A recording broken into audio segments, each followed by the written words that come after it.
This episode is brought to you by LifeLock. Not everyone is careful with your personal information, which might explain why there's a victim of identity theft every 5 seconds in the US. Fortunately, there's LifeLock. LifeLock monitors hundreds of millions of data points a second for threats to your identity. If your identity is stolen, a US-based restoration specialist will fix it, guaranteed, or your money back. Save up to 40% your first year by visiting lifelock.com/podcast. Terms apply. ¿Quieres hacer crecer tu dinero mientras impulsas un futuro sostenible? Invierte de forma fácil, segura y con alta rentabilidad con Enerfip. Desde solo 10 euros, apoya la transición ecológica en Europa y obtén un retorno de hasta el 9,5% anual. Ganas tú, gana el planeta. Regístrate gratis en minutos y empieza a invertir hoy mismo. Enerfip, rentabilidad con impacto. Invertir conlleva riesgos, incluida la pérdida total o parcial del capital invertido. Rentabilidades pasadas no garantizan rentabilidades futuras. ¡Entran!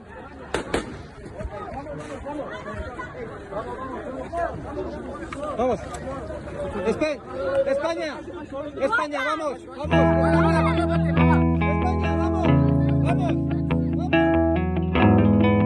Hola, soy Marta García Ayer y vamos a hacer una pausa. No va a ser una pausa fácil, porque en este episodio hay gente que lo ha perdido todo. El trabajo, la casa, la familia, a veces la vida también. En esta pausa hay bombas, hay torturas, hay hambre y frustración y mucho miedo. Pero también hay esperanza, porque en las guerras también hay esperanza, la esperanza de salvarse y de salvar a los seres queridos. Y en esta pausa hay solidaridad, la solidaridad de quienes ayudan a escapar a los que están bajo las bombas y a empezar una nueva vida. Aunque lo que más hay en esta pausa es, sobre todo, una duda. ¿Por qué unas víctimas nos importan más y otras menos? ¿Cómo funcionan las fronteras? ¿Y el asilo? ¿Y nuestra solidaridad es hipócrita? Si la guerra de Ucrania demostró que es posible dar refugio a millones de personas de un día para otro, ¿por qué no se hace lo mismo con otros conflictos? ¿Por qué de algunas guerras nos olvidamos fácilmente? Vamos a hablarlo con Agus Morales, un reportero que ha recorrido muchas guerras, de Siria a Ucrania, de Afganistán a Sudán del Sur, y ha recorrido muchas fronteras, pero en dirección contraria, como el salmón. El reportero en las guerras quiere llegar allá de donde todos huyen. Ahora lo hablamos con Agus, pero antes te voy a contar una historia. Una que pasa en una frontera. La historia de Yana, de 18 años, que estudiaba arquitectura en Kiev. Es alta, tiene los ojos azules y una voz delicada. Y cuando Agus se la encuentra, Yana está en Uzhhorod, una ciudad ucraniana en la frontera con Eslovaquia. Yana va con su gatita, que se llama Silva, y decidió huir de Ucrania al segundo día de empezar la invasión rusa. En la frontera hay eslovacos ayudando, ofreciendo alojamiento y viajes a Bratislava y a Berlín. Yana tiene coche, pero decide dejarlo en la frontera porque le parece más fácil cruzar a pie, con Silva a cuestas.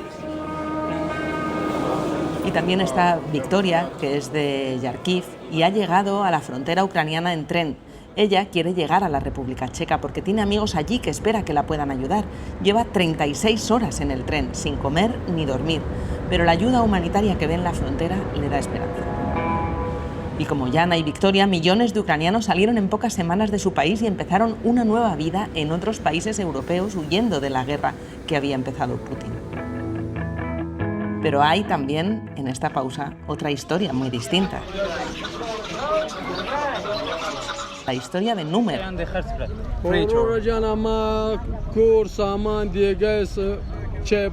Numer está en el mercado de Kabul. Allí se venden objetos de todo tipo, alfombras, mantas, teteras, microondas, todo está en venta. Acaba de instaurarse el nuevo Emirato Islámico de Afganistán y la gente vende lo que tiene para reunir algo de dinero e intentar huir. Numer es de Parvan, cerca de Kabul. Ha vendido todo lo que tenía, absolutamente todo, por unos 20.000 afganis, que son 210 euros. Pero para llegar a Irán necesita mucho más. Y luego, si quiere ir a Turquía, el traficante le pide otros 500 euros por persona. No sabe de dónde sacar el dinero, pero quiere salvar a su familia de los talibanes y llevarla a Europa, encontrar un trabajo. Y también está la historia de Setais, que lo tiene más difícil todavía, mucho más. Hasta que llegaron los talibanes, ella dice que tenía una buena vida. Tiene 17 años. Su madre era profesora y trabajaba para las escuelas del gobierno y para las ONGs. Setais dice que los talibanes no son humanos. I'm not happy from the Taliban. The Taliban is not human. Quieren encerrar en casa a todas las mujeres y tiene miedo. Hace un mes y medio que llegaron los talibanes a Kabul y hace mes y medio que huyó de casa y vive en un parque. Quiere escapar, I say for pero you Setais three no reasons. sabe cómo. The Taliban want to stay at home. The woman stay at Y Setais, como Númer, como millones de afganos que se habían opuesto a los talibanes, se quedaron atrapados en Afganistán cuando las tropas extranjeras se fueron. Traductores, conductores, profesoras, dentistas, abogados, técnicos, todos se quedaron atrapados en Afganistán bajo un régimen del terror cuando las fronteras se cerraron. Es espeluznante, Agus. Sí, sobre todo el caso de Afganistán. Además recuerdo cuando hicimos esta cobertura, ¿no? Cuando los talibanes volvieron al poder. Claro, yo como había sido corresponsal en Pakistán antes, había hecho coberturas en Afganistán, había cubierto la muerte de Osama Bin Laden en Pakistán, tenía un poco el histórico de lo que había pasado en esa región, aunque no cubrí la invasión estadounidense de 2001, después del 11S no la cubrí, estaba empezando la universidad. Pero ver cómo después de 20 años de intervención occidental, una intervención que llenó de esperanza, de hecho, incluso a mucha gente en Afganistán. Mucha gente creyó que era posible un futuro diferente. Al fin y al cabo, estaban expulsando a un régimen terrible como los talibanes. Ver cómo todo eso acaba ya no solo en la desesperanza, sino en esa sensación de abandono que se expresa también en estos testimonios, pues es duro. Y también lo ves en carne propia porque tú como extranjero llegas allí y enseguida percibes eso, ¿no? Recuerdo en Kabul, precisamente en la capital, no en el norte o en el sur, en la capital misma, estar en un campo de personas desplazadas que habían llegado pues, durante la ofensiva talibán de las últimas semanas, habían llegado a la capital huyendo de los talibanes. Y recuerdo que la gente nos metía papelitos en los bolsillos. Y cuando sacamos los papelitos, los mirábamos, a ver qué es esto, y eran los números de teléfono de la gente, que era ayúdanos a salir de aquí, ¿no? Ayúdanos como sea, ¿no? Quédate con mi número y haz lo que sea. Y bueno, es emblemático porque es la primera gran guerra del siglo XXI, ¿no? Es la que da inicio, ¿no? El pistoletazo de salida del siglo XXI, ¿no? Con el 11S. Y a nivel humanitario, humano, el resultado final, pues da que pensar. Sí, hay que trabajar saliva para contarlo, porque hay imágenes que no sé cómo se nos han olvidado, pero que son tremendas. Leyendo La hipocresía solidaria, tu libro en el que haces este recorrido, nos pones frente al espejo de cómo tratamos de manera tan diferente unas guerras y otras, unos refugiados y otros.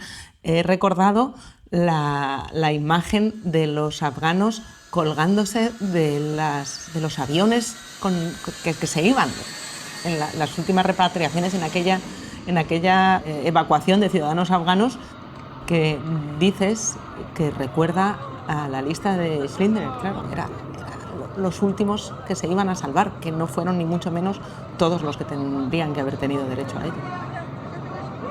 Sí, la imagen visible era esa, ¿no? Que era la de la desesperación, ¿no? Pues gente subía a las alas de un avión, ¿no? Pero luego había también ese proceso invisible en el cual, ¿qué pasaba? Que todo el mundo, mucha gente en Afganistán, intentaba meterse en esas listas de las embajadas. Las embajadas con la gente, o también ONGs, tropas internacionales, pero sobre todo las embajadas. Gente que haya trabajado sobre todo estrechamente con ellas, ¿no? Y es una lista que era limitada. La idea era que todos aquellos que habían colaborado con gobiernos occidentales pudieran salir del país porque, claro, si los talibanes se enteraban que habían colaborado con occidentales, estaban en peligro. Y la historia que contamos los medios que estábamos en Europa y en Estados Unidos era que se había salvado a la gente. Esto es imposible, ¿eh? Porque si pensamos en lo que se convirtió Afganistán, prácticamente una economía absolutamente dependiente de la ayuda externa. Gran parte de la población dependía directa o indirectamente, pues ya no de las tropas internacionales si queremos, pero sí de potencias sobre todo occidentales. Por lo tanto, lo que pasa es que va cambiando el nivel de colaboración, ¿no? No es lo mismo un traductor que va con las tropas, alguien que trabaja con una ONG, pero al fin y al cabo había mucha gente conectada a eso. Y todos los trabajos lo estaban de alguna manera. Claro. La economía estaba intervenida por los gobiernos occidentales. Prácticamente. Entonces, Lo que sucede es que mucha gente lo que intenta hacer a la desesperada, usando contactos, etcétera, es meterse en esas listas para poder salir del país. Y la reflexión detrás de eso es, cada persona ahí es una excepción, ¿no? Cada plaza es una excepción. Cuando, ¿qué es el asilo?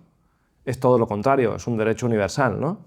Entonces, como prácticamente lo contrario. Es cierto que fue una situación desesperada porque habían llegado los talibanes a Kabul, se hizo lo que se puede y a nivel humano también, pues en muchas embajadas, por ejemplo la pakistaní, la embajada española en Pakistán, etcétera, se hizo todos los esfuerzos humanos para sacar a la gente, ¿no? Entran, entran.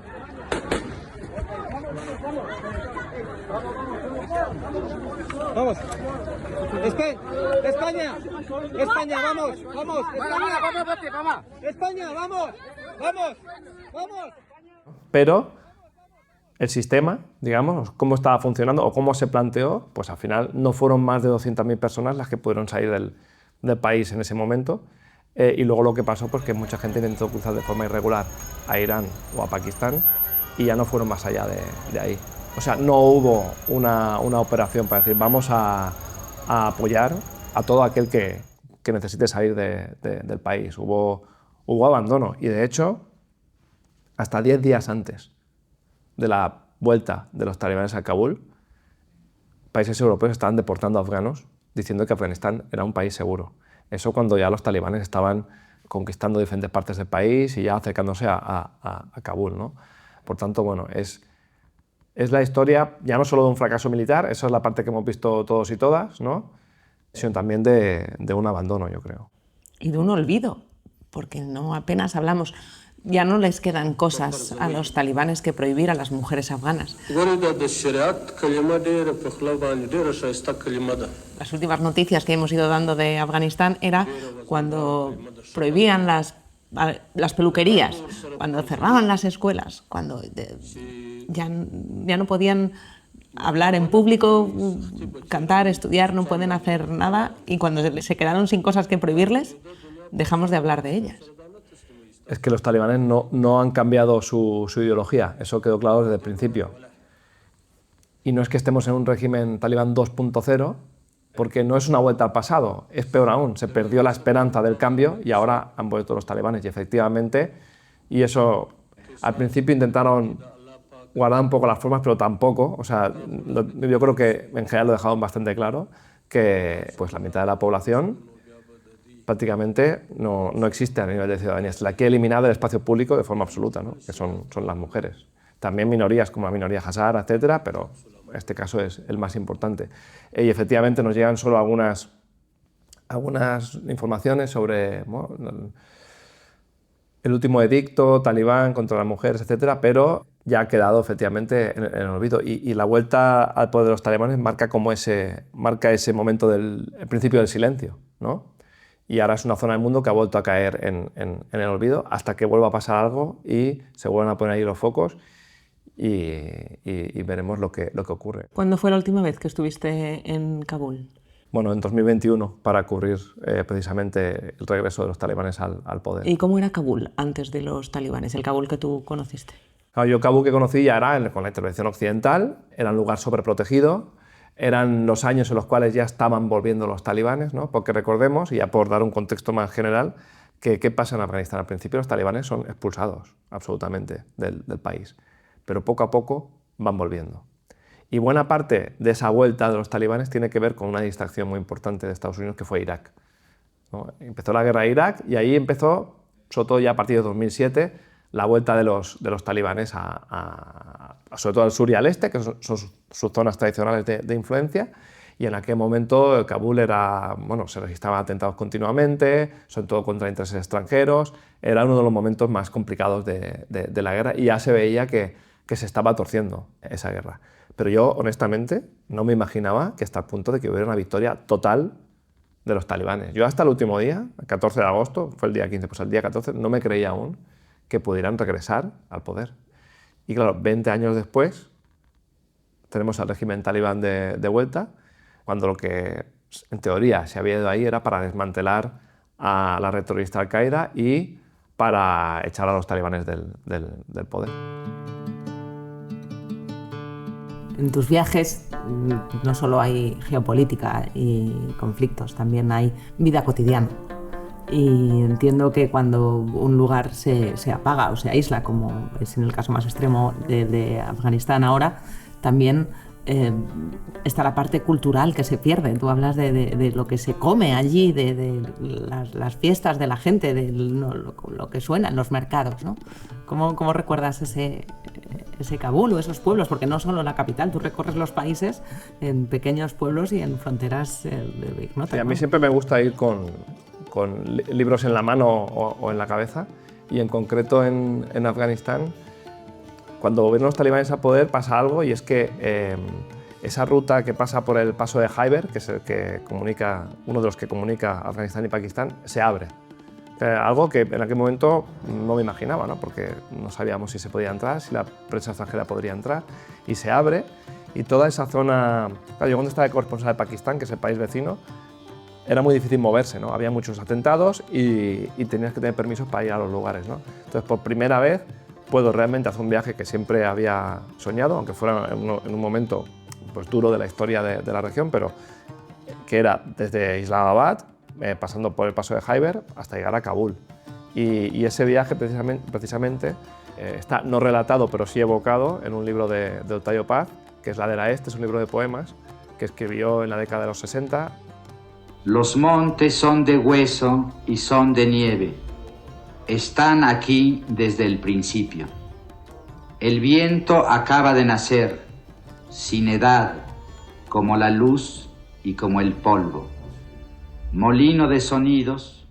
Él estaba de embajador de México en la India, y claro, él tiene muchos poemas sobre la India, pero muchos también de Afganistán, porque en aquel entonces se podía viajar por toda esa zona, ¿no?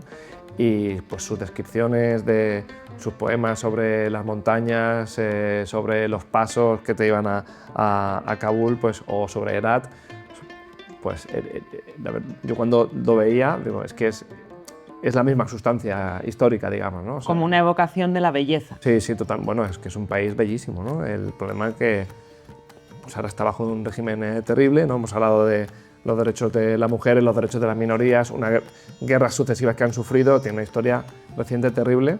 Pero sorprende oír hablar de sitios que tenemos ahora asimilados a la guerra, a la destrucción, a los refugiados, al huir, que fueran sitios de belleza y de viajes y de placer. Sí, eso es continuo, ¿no? Y te causa una sensación extraña, ¿no? De que en esos escenarios pues haya una huida o una guerra, ¿no? Bueno, ahora por ejemplo Cachemira, que son los lugares más bonitos que he visto yo en el mundo, ¿no? Y que hubo recientemente este atentado y que ha sido el preámbulo de un enfrentamiento, otro nuevo enfrentamiento entre la India y Pakistán, ¿no? Y esos son los lugares más bonitos del mundo, son lugares que, bueno, de hecho en el caso de Afganistán, Pakistán, etcétera, toda esa ruta en los años 60 era una especie de ruta de los hippies que iban por ahí con bicicletas, con motos. Bueno, es una parte del mundo que a mí me apasiona, ¿verdad? Y pasa también con Damasco. Acabas de hecho de volver de Siria hace unas pocas semanas. ¿Cómo está Siria ahora? Damasco también era un destino turístico hace bien poco. Mira, con Siria, de hecho, hay varios paralelismos interesantes. Porque en aquel momento que los talibanes vuelven al poder, aunque es un escenario diferente, también cuando el régimen cae, como hubiera dos cosas, las pude comparar, y fue un momento similar, en el sentido de que de repente todo se abrió, ¿no? Un régimen tan opaco como era el régimen sirio, cuando cae ya lo podías ver todo, ¿no? Y pudimos cruzar desde el Líbano hasta Damasco y ver el nacimiento de esa nueva Siria.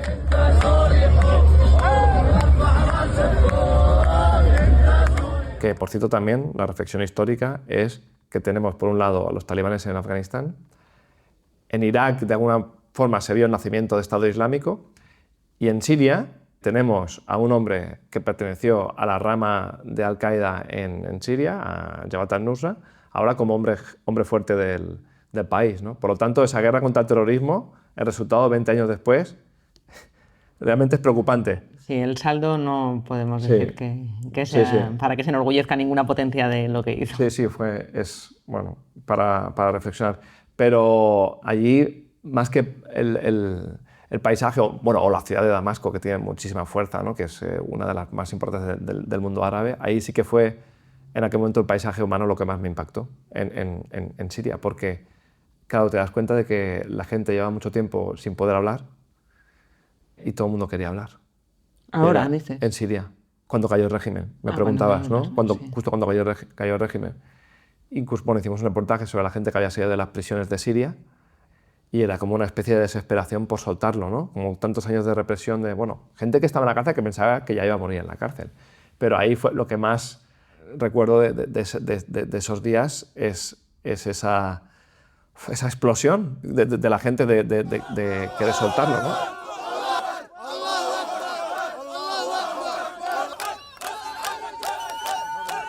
Cuando en Afganistán era al contrario, ¿no? Era ese volver a la jaula, ¿no? De alguna manera. Y sí que es cierto que siempre pues, está esa imbricación, ¿no? Entre cultura, paisaje, momento político, ¿no? que es algo que intento mucho recrear en las crónicas, ¿no? Porque para mí una crónica periodística, a mí siempre me gusta decir que hay una cosa que es fantástica, que es con letras conseguir transportar a una persona a otro lugar, ¿no? O sea, es algo que siempre intento que puedas verlo, ¿no? Que estés en ese clima, ¿no? Es algo que me obsesiona mucho y que además es una capacidad intelectiva, pero también moral, porque esto es lo que decía Immanuel Kant, ¿no? De la imaginación como una forma de ponerte en el lugar de la otra persona, ¿no? Para ponerte en el lugar de esas personas, pues tienes que transportarte también, ¿no? Y eso es lo que intento hacer en las crónicas de Siria, de Afganistán y también las que he hecho en Barcelona o en lugares más cercanos. Yo conocí una vez a un refugiado sirio que era un estudiante de arquitectura que estaba en Berlín. Yo le conocí en el Museo de Pérgamo. La verdad que no he conocido muchos refugiados en mi vida y esto me impactó. Él era de las personas de cuando llegaron los sirios y Alemania abrió las puertas con Merkel, estaban empezando una nueva vida, aprendiendo alemán y soñando con terminar sus estudios de arquitectura para alguna vez volver a Siria y reconstruir el país que él pensó que se estaba liberando con la primavera árabe y justo pasó lo contrario. Impresionaba mucho imaginar a esos estudiantes reivindicando libertad que los que no acabaron en la cárcel y pudieron huir no daban crédito que su país estuviera viniendo abajo. Y en Berlín, él decía que había ido a Berlín porque le daba esperanza saber que un país que había estado destrozado como era Alemania se podía haber reconstruido a sí mismo. Que ahora estamos en Europa pensando que estas cosas no van con nosotros, pero hace 80 años que terminó la Segunda Guerra Mundial, no hace tanto que hubo que reconstruir el continente entero. Sí, olvidamos nuestra historia muy rápidamente. Incluso cuando hacemos descripciones de las guerras en otras partes del mundo, como si fueran cosas difíciles de explicar, a veces cayendo en los estereotipos sobre etnias, tribus, a veces se habla, ¿no? Una cosa... ¿no? Algo ajeno. Y aquí lo hemos tenido a lo largo de toda nuestra historia, ¿no? Efectivamente, ¿no? Y yo cada vez pienso más que esos paralelismos son pues, muy interesantes, eso, ¿ves? Desde la mirada siria, ¿no? a Alemania, en un momento en el cual, efectivamente, es un momento de reconstrucción para Siria. Hay ciudades absolutamente arrasadas, ¿no? Porque antes hablamos de Damasco, pero en el cinturón de Damasco es todo destrucción. Claro, yo recuerdo este chico me contaba delante de la puerta de Istar, claro, él iba buscando su cultura, la cultura que estaba a salvo precisamente por estar en los museos alemanes, pero decía que su museo favorito en realidad era el de la historia de Berlín, porque ahí era donde se veía cómo Berlín había estado absolutamente destrozada y ahora paseaba por una ciudad magnífica y eso le daba esperanza. No sé qué esperanza tienen realmente ahora los sirios, si crees que esta vez puede salir mejor para los que están allí ahora que acabas de venir de allí. Bueno, la situación política es muy compleja porque sigue siendo un país dividido, hay una zona que está controlada por las milicias predominantemente kurdas, hay otra zona en la cual pues, hay otras minorías, la minoría alawí, la minoría drusa. Realmente ahora hay un intento del nuevo gobierno de crear un país unido. Hemos tenido también recientemente un ataque de Israel cerca del Palacio Presidencial. Cayó también el silencio mediático, diríamos, después del fin del régimen y no sabemos lo que está pasando y es este proceso pues, lleno de incertidumbre en el cual pues este régimen yo creo que ya empieza a ganar un poco más de legitimidad internacional, ¿no? Pese a que su conocido pasado, que antes hemos hablado sobre al-Shara, ¿no? Pero, por ejemplo, ahora recientemente al-Shara se ha reunido con Macron, su primera visita a Europa, ya todo esto tiene un contenido simbólico, ¿no? Algo que le va a costar mucho más a los talibanes, ¿no? En este caso, sí que vamos a ver cómo eso evoluciona. Había esperanza, por lo menos ahora, en las calles de Damasco. Bueno, los primeros días, sí, los primeros días. También depende a dónde vayas, ¿eh? Porque yo ahora, por ejemplo, el último viaje lo hice al noreste de Siria, que son estas zonas, sobre todo, bueno, muchas son zonas kurdas, otras no, pero que están bajo control de milicias kurdas, y ahí se vive de otra manera, con mucha incertidumbre, también por el papel de Turquía. No hay esa esperanza que sí que puede haber en otras zonas, sobre todo del sur, zonas netamente suníes, ¿no? Y en este caso, pues en Damasco Damasco, independientemente de lo que pensemos sobre los actores en el conflicto, etcétera, Damasco en aquel momento era una fiesta. Y sobre todo esa sensación de efervescencia, ¿no? De que todo el mundo quiere hablar, de que se piensa en un nuevo futuro para el país, ¿no? Pues eso estaba, ¿no? Luego, bueno, los que están ahora en el poder vienen de donde vienen, ¿no? Y veremos a ver cómo evoluciona eso. Pero fíjate, Afganistán, Siria, son guerras que tenemos más o menos presentes en Europa, pero entendemos que no van con nosotros. Hasta que no ha habido una guerra en territorio europeo, en Ucrania, no se han replanteado todas las políticas de seguridad y hemos visto el conflicto más cerca que nunca en este siglo. La invasión de Ucrania marcó un antes y un después en muchas cosas, también en la acogida de los refugiados que de allí salían, ¿no? Sí, a todo lo pasado es muy fácil decir que, bueno, evidentemente Europa tenía que acoger a los refugiados de Ucrania. Pero yo en aquel momento no lo tenía tan claro. Quizá es más parcial, quizá hay un programa concreto, ¿no? Vamos a ver lo que ocurre. ¿Cómo era esa sensación de llegar a la frontera de Polonia Sí, o de Eslovaquia? Y de hecho ahí es donde nace el libro. Voy a la frontera entre Polonia y Ucrania, después ya entro en Ucrania, pero nada más llegar, pues me encuentro con un contraste absoluto con lo que había vivido en otras fronteras, ¿no? En particular en la de Afganistán y Pakistán, que es con la que se hace la comparativa, ¿no? Pero los contrastes eran en todos los sentidos. En una frontera hacía frío, en la otra calor, la gente pasaba rápido, en la otra no, en una había solidaridad, en la otra había seguridad. Eso lo intento reflejar ¿no? a través de las crónicas bueno, las que publiqué y luego en el libro. Y es ese derroche de solidaridad que lo veías pues, en la gente diciendo que te llevo a Berlín en taxi gratis, bueno, que demuestra simplemente que con voluntad popular y política se puede dar respuesta a una situación humanitaria urgente. En este caso, además, en una semana ya era 1 millón de personas que habían salido de Ucrania. O sea, es uno de los movimientos de población más rápidos de la historia reciente, de los más rápidos. Y aquí sí que da más pie a que se usen las famosas metáforas hidráulicas, ¿no? De avalancha, todo esto que se usa siempre en los medios de comunicación, porque realmente era una cosa muy rápida. O sea, metáforas hidráulicas, no lo había pensado. Claro, las avalanchas, la invasión, todo esto, ¿no? Siempre llevan las olas de personas. Pues claro, esto te da una impresión de, ¿no? Me va a de que no se puede asimilar. Claro, pero esas palabras, ese léxico no se ha usado con Ucrania. Nunca. Avalancha, no. Cuando sí que eran muchas personas que están...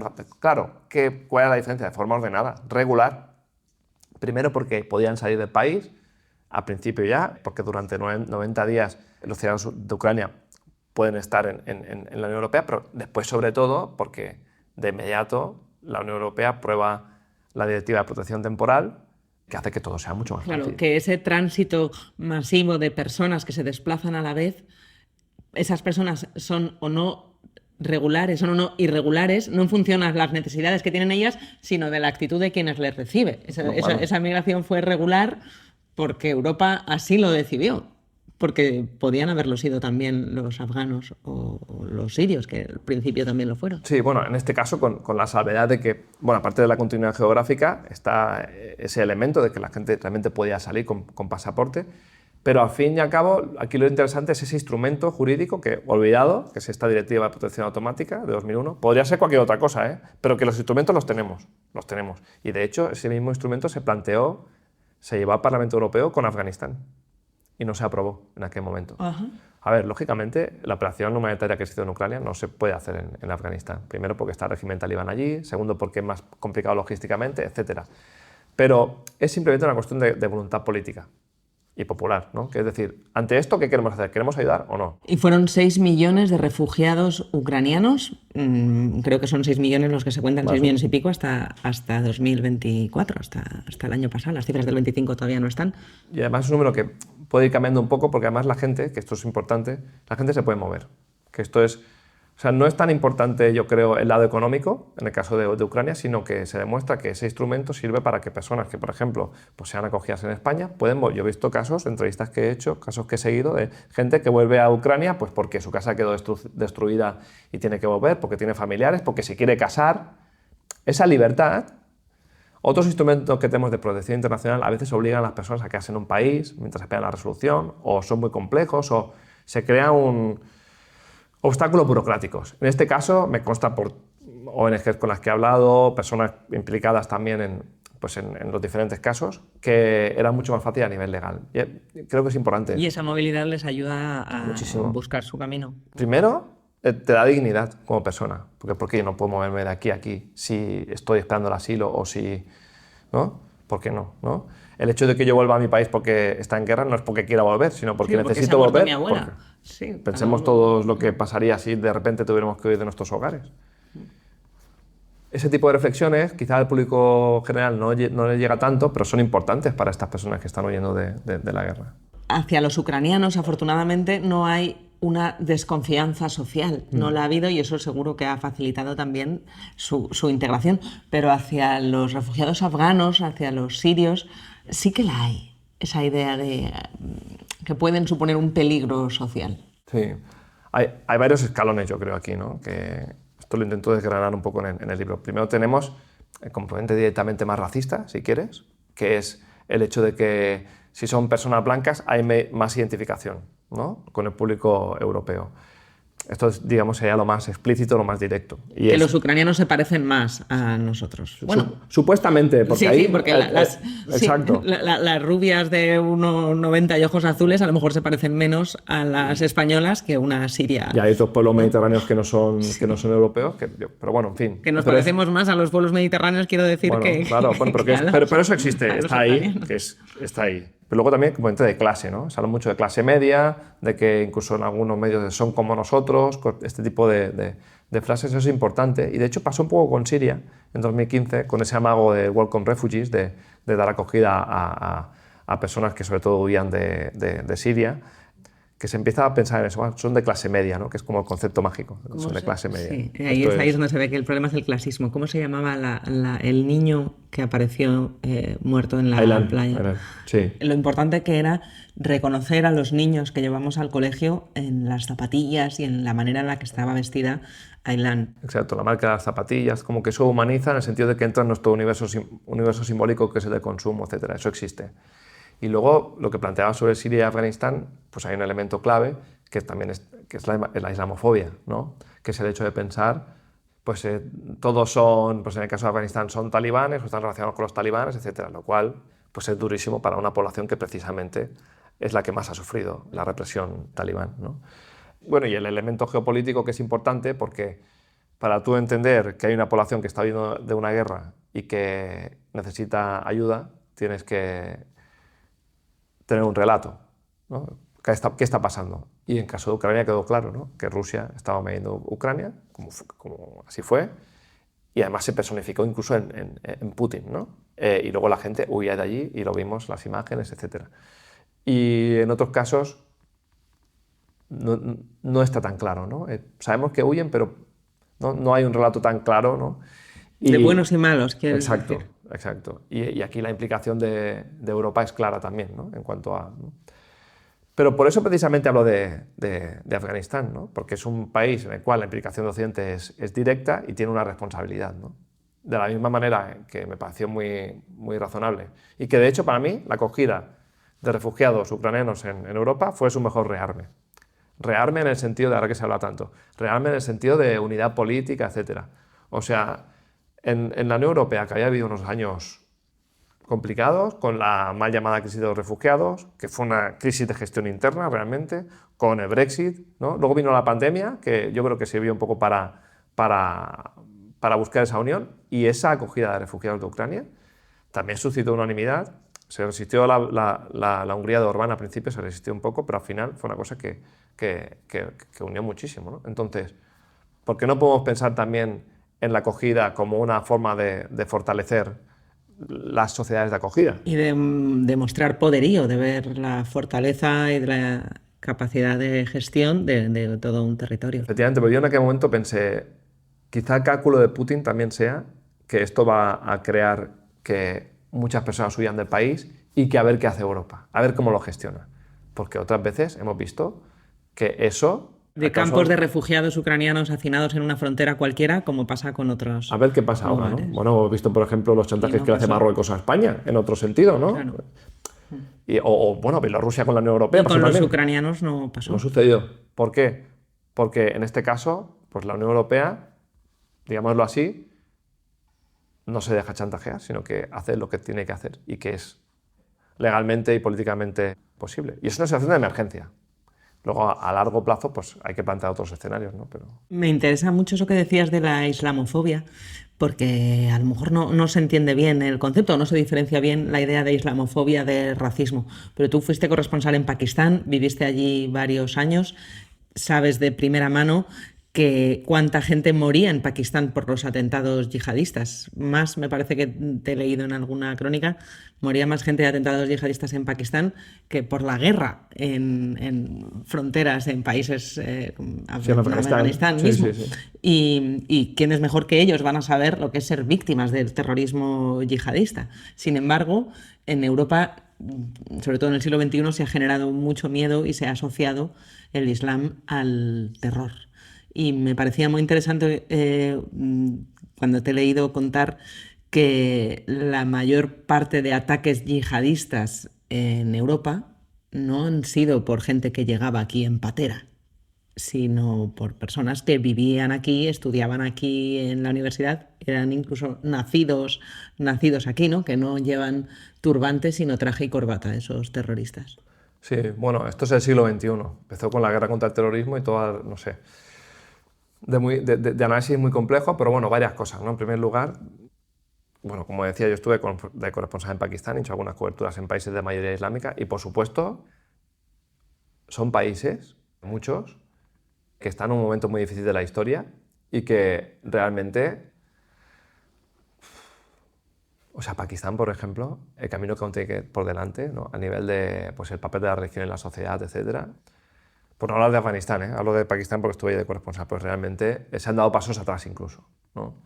Y evidentemente la influencia occidental en ese sentido ha sido importante para llegar a eso, pero también una responsabilidad propia de esos pueblos, de esos gobiernos sobre todo, que creo que es importante resaltar, ¿no? Dicho esto, efectivamente, bueno, las principales víctimas de los atentados terroristas de supuesto corte islámico son personas de países musulmanes. Eso los números lo dicen, ¿no? Y hubo un momento, efectivamente, en concreto en Pakistán, que moría más gente en atentados en Pakistán que en la guerra de la vecina Afganistán. ¿Tú tenías miedo cuando vivías ahí?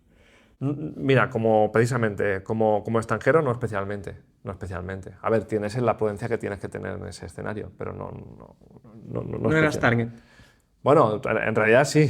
O sea, no yo, sino un periodista occidental puede serlo, pero bueno, con el periodismo pasa lo mismo. La mayoría de los periodistas que mueren son periodistas mexicanos en México, pakistaníes en Pakistán, palestinos en Gaza, ¿no? Son no los que vamos allí y digamos que, aunque bueno, esto ya está empezando a cambiar, ¿no? Pero más que miedo, lo que tenías esa sensación de agarrotamiento de que casi no te podías mover y ver cómo estaba todo sobreprotegido, ¿no? Y ahí es cuando también las sociedades pierden pues, libertades, etcétera, ¿no? Que es como el fruto de una época, ¿no?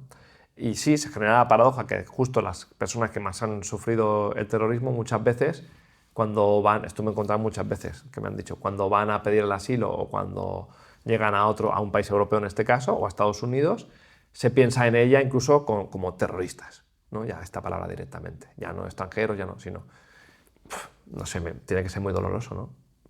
No sé, por ejemplo, perder a amigos o a familiares en atentados y que luego que te digan que tú eres como el verdugo, ¿no? Como los que han matado a tu familia. Eso es terrible, ¿no? Y estoy seguro de que tenemos mecanismos para poder asistir a esas personas, y eso no significa que los procesos de acogida no tenga que haber un proceso de seguridad, de comprobar quiénes son las personas, qué historia tienen las personas, ¿no? Eso no...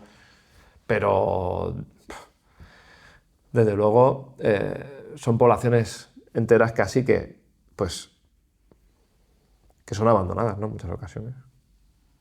Augusto, además de ir a cubrir conflictos, de ser ese salmón que va en dirección contraria, también has estado en lugares enormemente complejos por situaciones de catástrofes humanitarias como pandemias, en Sierra Leona o en Liberia con el ébola. Aquí todos hemos vivido una pandemia, la del coronavirus, pero tú has vivido varias. Y también ahí hay hipocresía, ¿no? También hay miradas distintas a las catástrofes humanitarias, no solo a las guerras. Cuando viviste la pandemia del COVID, habiendo vivido otras pandemias antes en África, ¿cómo veías el modo en el que los medios la cubrimos y los ciudadanos las miramos?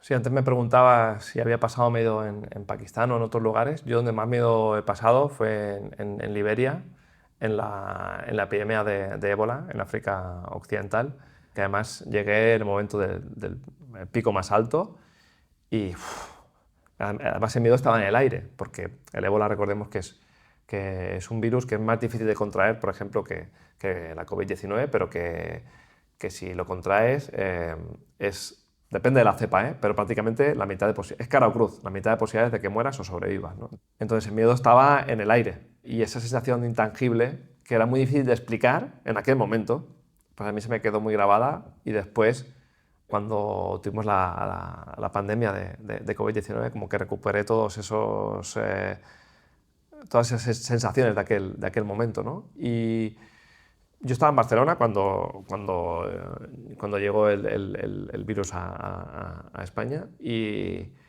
mi primera reacción fue evidentemente, como todo el mundo, de miedo, pero luego sobre todo, bueno, mi compañera Ana Sureña, que es fotoperiodista, ella enseguida ya estaba obsesionada con entrar en los hospitales. Yo también quería entrar, pero ella realmente empezó a buscar por todos lados y creo que estuvimos entre los primeros periodistas, no sé exactamente en qué, pero en poder entrar, pero en concreto al Hospital Germans Trias y Pujol, aquí en Badalona, a las afueras de Barcelona. Y a final de marzo ya pudimos entrar y empezar a cubrir eso y realmente yo me lo planteé como si estuviera en cualquier otro país de cobertura, ¿no? Porque era una emergencia. Y me llamó la atención la cobertura de los medios de comunicación, que durante semanas era como, bueno, las fotos en Instagram y saldremos adelante y todo irá bien. Se vieron muy pocas fotos de enfermos y de muertos, con la cantidad de muertos que hubo en España de la pandemia. Y hubo un debate social sobre eso, sobre privacidad, etcétera, que yo no entiendo, pero por ejemplo, en África Occidental salieron fotos durísimas. Recuerdo unas portadas de diarios importantes, fotos muy duras, de un momento que era durísimo. Y esas fotos sirven para transmitir la crudeza de una situación de crisis humanitaria, claro, que era lo mismo que estábamos teniendo aquí, ¿no? Claro, era una crisis. Aquí durante 2 semanas tenemos algunas imágenes de los pasillos, ¿no? Pero realmente no tenemos archivo de lo que ocurrió, sobre todo esas 2 semanas de mediados a finales de marzo, no tenemos archivo ni textual, ni sonoro, ni visual. El derecho a la privacidad es también distinto, depende de la latitud en la que vivas. Unas víctimas importan menos que otras, que es el subtítulo que lleva Libre, y clarísimo, es así. ¿Y crees que hubiera sido distinto? ¿Hubiéramos reaccionado, nos hubiéramos tomado antes en serio el virus si nos hubieran mostrado imágenes de la crudeza, de a dónde podía llegar? No lo sé, y eso es una de las cosas más bellas del periodismo, que no lo haces por bueno, a veces sí, pero no tendrías que hacerlo por el efecto que pueda tener, porque ese cálculo es siempre imposible. Lo haces para contar lo que es. Esto es lo que es, ¿no? Y lo que sí que sabemos es que creo que hasta hoy incluso, no somos conscientes de lo que ocurrió en ese momento, ¿no? Y después ya un poco más, ¿no? Pero entonces al final no sabíamos la verdad. No la sabíamos. Y a lo mejor, la intuíamos. Podías ir al supermercado en Barcelona mejor pertrechado para protegerte del COVID de lo que estabas en Sierra Leona para protegerte del ébola. Sí. Es curioso que nos podíamos proteger mejor del COVID que tú del ébola allí. Claro, y hubo también esa incertidumbre sobre, bueno, yo recuerdo de no tocar, como todo el mundo, ¿no? No tocar cosas, ¿no? De que sí, lavar la fruta, todas estas cosas, ¿no? Que no sabíamos bien. Pero, claro, lo que pasa es que en el caso del ébola, realmente era, si te equivocas, puede ser mortal de verdad. O sea, es que era otro nivel. Pero bueno, también es algo que ha caído en el olvido, ¿no? y que creo que no lo interpretamos como lo que era una emergencia, que una emergencia puede ser pues, un terremoto, una guerra, una epidemia, ¿no? Y creo que es necesario que tengamos esa mentalidad también, ¿no? De entender qué pasa en la sociedad cuando ocurren cosas de esta magnitud. Es importante, eso no solo pasa en todos los lugares del mundo, y pasará. Nos contaba Xavi Colás cuando lo entrevistamos en Pausa, un poquito antes de que lo echaran de Moscú, que él, conociendo cómo conocía Kiev, siendo un país, siendo una ciudad libre y con una vida nocturna y totalmente equiparable a otra ciudad europea, luego haberlo visto bajo las bombas le hizo pensar que eso nos puede pasar en cualquier sitio y a cualquiera. Sí, bueno, es que ya pasó no hace tantos años este discurso de Europa como un lugar protegido, etcétera, pues no se corresponde con la realidad histórica, incluso no la inmediata, pero la más reciente, ¿no? Eso creo que tampoco debe justificar reacciones militaristas, etcétera, porque en el mundo en el que estamos, según qué planteamiento como el planteamiento que está haciendo ahora de rearme en la Unión Europea, primero, que se habla de cientos de miles de millones de euros, que no se sabe exactamente a qué van a ir dedicados, pero al margen de eso, ¿qué significa la seguridad, ¿no? Para mí el mejor rearme de Europa fue en este caso la acogida de personas refugiadas. La acogida de personas refugiadas de Ucrania dio más seguridad a Europa, ¿no? Desactivó un potencial chantaje de Putin. Creo que en el mundo de hoy tenemos muchos más instrumentos, aparte de pensar en defensa, en ejército, etcétera, para construir sociedades más seguras, ¿no? Y de hecho, a nivel más microscópico, el hecho de que haya más ciudadanos o ciudadanas con armas, ¿no? Como sucede en países como Estados Unidos, ya vemos que no es una garantía de seguridad, sino al contrario, ¿no? Por tanto, bueno, es un debate complejo, ¿eh? Porque hay lugares en los cuales, bueno... Sí, pero tú has visto muchas guerras y sabes que las guerras no solo son bombas, o sea, no es un discurso ingenuo por tu parte, sino a la hora de afrontar guerras y salvar a la población... Hay situaciones muy complejas porque, por ejemplo, Afganistán, con el régimen talibán, claro, mucha gente se alegró en Afganistán, evidentemente, de que las tropas estadounidenses, en este caso, echaran a los talibanes del poder y veían un futuro nuevo. O sea, ¿hay guerras justas? Yo creo que no, que es un oxímoron. ¿Hay guerras necesarias? No me gusta tampoco esto de necesarias. Supongo que hay guerras inevitables, ¿no? Como pasó en la Segunda Guerra Mundial, que siempre se pone el mismo ejemplo, ¿no? Con los nazis. Bueno, supongo que era inevitable, al final, ¿no? Pero claro, yo voy yendo a un sitio a otro y es que no sé pensar en ejemplos recientes de intervenciones militares que hayan traído más prosperidad. Me cuesta... Y a veces no hay una solución mala y otra peor, ¿eh? No es por defender, bueno, aquí no pasa nada, no hay que... No, pero... Sobre todo cuando no van acompañadas de otra cosa, ¿no? O sea... Sí, pero en Ucrania, si no fuera por las armas que les estamos proporcionando... Sí. Esta es una guerra imperialista de cajón, la de Rusia en Ucrania, pero de cajón. Mira, de hecho, al principio del libro lleva el título de Huir de los imperios. Y se hablaba más, aunque ya se hace, sobre dos de las grandes potencias, ¿no? Estados Unidos y Rusia, ¿no? Y qué significa para cada país este momento histórico, estas guerras, ¿no? La de Afganistán y la de Ucrania, ¿no? Que para Estados Unidos... Afganistán no es un epitafio, pero sí un punto de inflexión de declive como superpotencia global, ¿no? Y para Rusia, Ucrania, como una especie de... que ya lo había hecho antes, pero la confirmación de que quiere recuperar pues, esa idea más imperialista, ¿no? De Rusia imperial, etcétera, ¿no?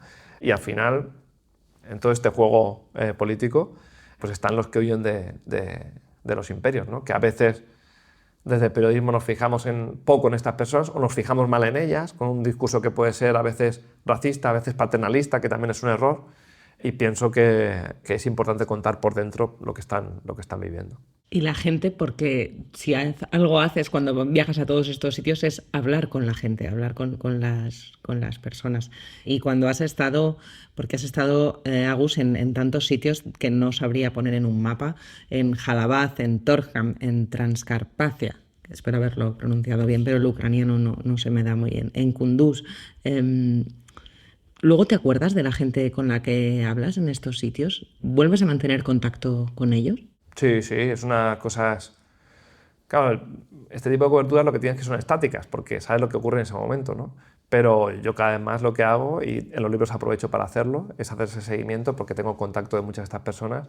Vamos hablando, muchas veces lo pierdes, pero en muchas otras ocasiones puedes seguir en contacto y mira, muchas más veces las cosas mejoran que empeoran. De personas que han salido de... Sí. Pues en el caso de Siria, pues muchas personas refugiadas que están en Suecia, Alemania, que sigo voy siguiendo, bueno, ya, pero no por interés profesional, sino personal ya, ¿no?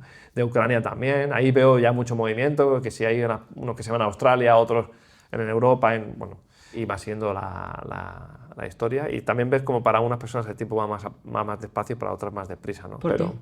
Bueno, porque por ejemplo tengo contacto con personas que conocí, no sé, de África subsahariana que conocí, por ejemplo, en Túnez o en Argelia, que siguen en el mismo lugar, en el limbo, esperando a ver si pueden cruzar o no. Y en el caso de otras personas, pues sobre todo de Ucrania, ves como hay mucha más movilidad, ¿no? Pero en general, y me alegra mucho cuando veo que pues, las cosas van mejor, etcétera. Sí. Eso me gusta mucho, tener ese contacto personal, sí.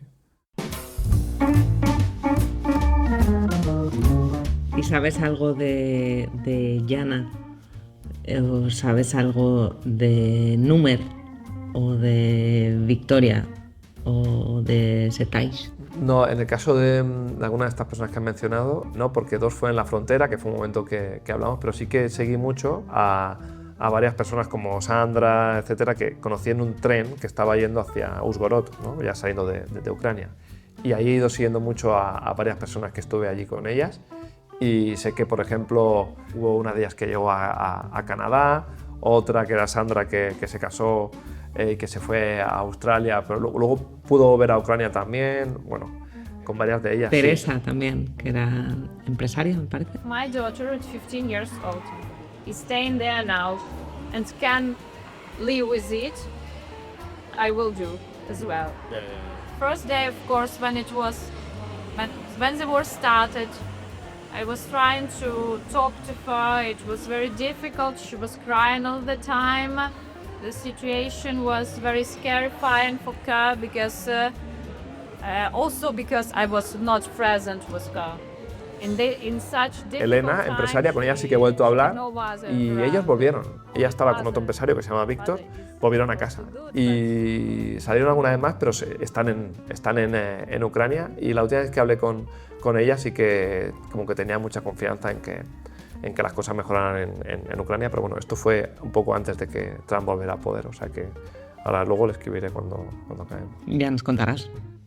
Muchísimas gracias, Agus. Muchas gracias, Marta, por invitarme. Por este viaje tan difícil que nos has llevado a sitios donde a veces no queremos mirar, porque lo que nos devuelve el espejo no dice nada bueno de nosotros, ¿no? Gracias por esta pausa, que estamos muy a favor de las pausas, son muy importantes en la vida. Gracias de verdad por acompañarnos. Gracias, Marta.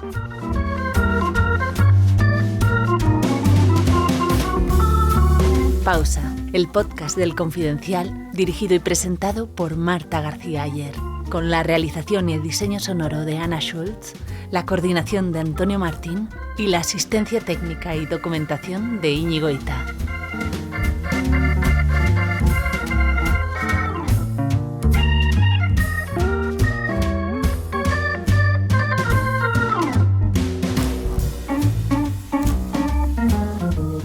No viajar es el viaje soñado.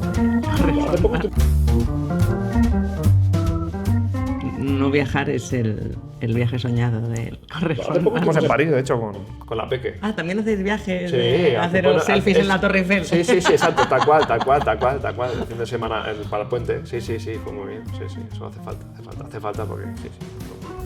Qué guay, pero mira, esa imagen de los reporteros de guerra haciéndose selfies faltaría, en la Torre Eiffel con tu niña, ¿no? Eso es especialidad de la casa. ¿Y Disneyland también? Sí, surrealista. ¿Pack completo? O sea, surrealista. No tengo opinión, ¿eh? Sí la tiene. Pero no no conocía esto, que había tanta... De Islamabad a Disney World. No, más o menos, no te piensas, más o menos. También cuando mataron a Bin Laden, aquello era un parque temático también. La casa de Bin Laden, pero bueno, en fin, eso. Sí. Qué horror. Sí. No olvides suscribirte a la newsletter de Pausa, con recomendaciones y contenidos exclusivos de todo lo que comentamos en el episodio. Encuentras el link en la descripción de tu plataforma de podcast.